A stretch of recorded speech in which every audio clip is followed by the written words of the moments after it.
Senator Risch. Thank you, Mr. Chairman. First of all, Ms. Sherman, let me say that I'm glad you included Pastor Saeed Abedini, who's one of my constituents who's held in Iran, and the other two individuals.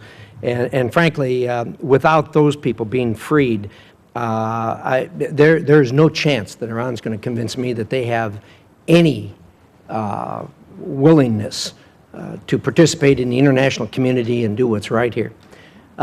Secondly, let me say that I associate myself with the remarks of the chairman and with Senator Cardin, and we've had some discussions here about the shutdown, and I think the world knows that we are having an intramural fight here over internal policy.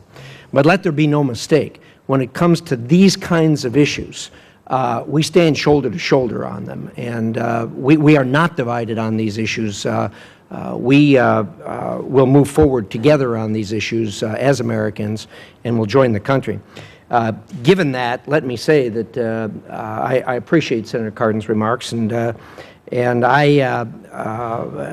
I know this gets into the political weeds, but and I can't speak for all Republicans, but if a bill came to the floor in moments that relieved our intelligence services, the State Department enforcing these sanctions, and all the problems that you've described, I would vote for in a heartbeat. And although I can't speak for any other Republicans, I can tell you that I think it would probably, if we had a vote on it, pass the Senate unanimously. But we're not going to get a vote on it for political reasons, and it's unfortunate. But I want you to know that that I'm there, and I think most every Republican, if not all Republicans, would be there to back the expenditure of those funds, because we all agree on that. And it's really unfortunate that those of us that have been elected to govern and want to govern can't govern because we can't get a vote on these things. So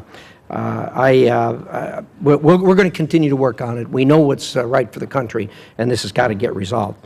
Let me move for a minute to the new president of Iran. Frankly, I've been really dismayed by the embracement of this charm offensive that he brought to the United States.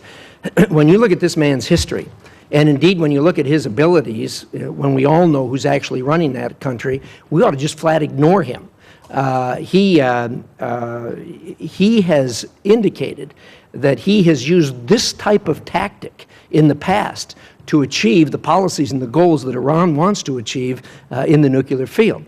And so having said that, what can we expect of him now? What we can expect is the front that he's putting on, the facade that he's putting on is to do exactly what he's been doing all along, including in formal meetings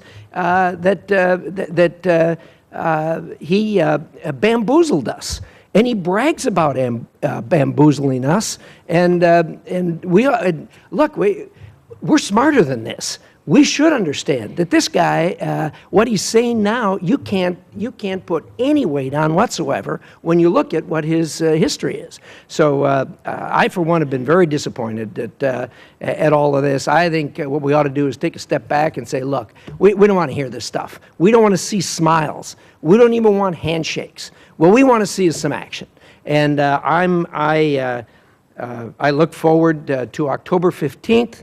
I'd like to say that I had cautious optimism. I have no optimism. I think what you're going to get is you're going to get another dog and pony show. I think you're going to get another shuffle, and I think it's going to be business as usual. And we've seen it day after day, month after month, year after year while I've been here. And I think it's just going to go on till they can achieve what they want to achieve. So bless you for what you do. Keep it up.